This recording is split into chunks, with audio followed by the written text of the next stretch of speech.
fair enough excuse, but everyone else, I hope, will stay for the duration. So I'll just start here to my left. We have David van Weel, who is the Foreign Minister of the Netherlands. We have Jeanne Shaheen, a US Senator and the ranking member of the Senate Committee on Foreign Relations. Of course, we have Andrii, Sybiha, Ukraine's Foreign Minister.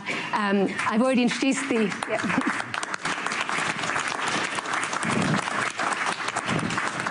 Jean-Noël Barrot, obviously France's Foreign Minister, and Yvette Cooper from my brilliant United Kingdom, our Foreign Secretary.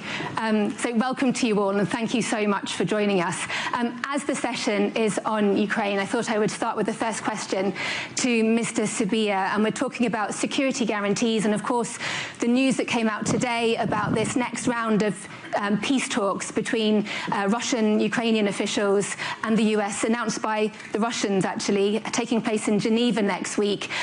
Can you give a sense of what are the realistic prospects for a ceasefire deal, especially given all Western intelligence assessments say that there is no indication that Vladimir Putin has changed his maximalist goals when it comes to subjugating your country?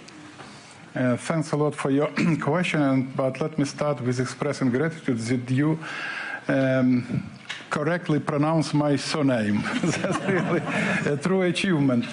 So it's a true pleasure to be in one stage with true representatives of true allies, and we do really appreciate. Regarding security guarantees, now front line in Ukraine is also European front line, and also transatlantic front line. I'm always repeating, I'm not tired to repeat, that Ukrainian security is indivisible with transatlantic security and indivisible with European security. So European guarantees, security guarantees for Ukraine equals to security guarantees for Europe. And we are the contributor of security, of European security. Now about peace talks. We conducted 2 rounds in Abu Dhabi in trilateral format. We are advancing, and we are thankful to our American friends, because without Trump it is unrealistic to end this war. American side, or under the American leadership, we could achieve progress, but in parallel we need to continue pressure on Russia. And we still have instruments, we must admit this leverage.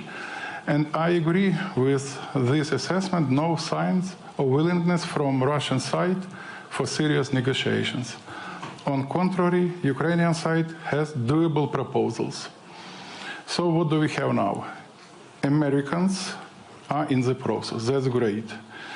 Personally, Trump, and the personal leadership of Trump, we have a chance to speed up our peace efforts, and Ukraine is ready with our doable proposals. Of course, no peace arrangements at the cost of our territorial integrity and sovereignty, but in any case, if we are talking about 20-point plan, still we have 3 points left for the level of leaders, and we have doable proposals. So next round, we do really hope that we will not get additional historical lectures. So it's not about process. Now it's a time for action, for acts, and for concrete, decisive steps. Thank you. And Mr. Barrot, obviously you're leaving soon, so I thought I'd ask you a question next. You know, we obviously, the Russian narrative likes to talk up Russia's gains on the battlefield and to create this sense that Russian, you know, success is inevitable. But the numbers tell a different story in terms of Russian casualties and the pressure on the Russian economy, and also what the Europeans, like France, has done in terms of the shadow fleet. Like, what other levers do you have to put pressure on Vladimir Putin and make him change his calculations when it comes to seriously negotiating and seriously needing a peace deal? Well, first, you're right. Thanks to the courage of our Ukrainian friends and support of their allies and the Europeans in the front line, the special operation of Vladimir Putin is a total failure. What happened in recent weeks in Venezuela is what we call a special operations. But Vladimir Putin is still there, trying to achieve his maximalist colonial goals, but hitting into a heroic resistance by the Ukrainian people. And let us differentiate Vladimir Putin from the Russian nation. Vladimir Putin is ruining the Russian nation. His war of aggression has caused north of 1 million casualties, which is more than all the losses of Russia and the Soviet Union since 1945. And there is now 1,000 Russian citizens dying on the front line. And in the meantime, the Russian economy is exhausted. Recession is forecast for 2026.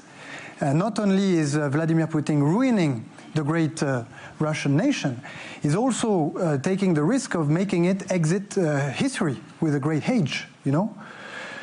So what shall we do? We should stop this war, obviously, and we still have levers. With our allies and friends, and in particular with our British friends, we have gone very far into into blocking the Russian shadow fleet, not only by designating the vessels, but also in using our military means to prevent them from circulating throughout Europe.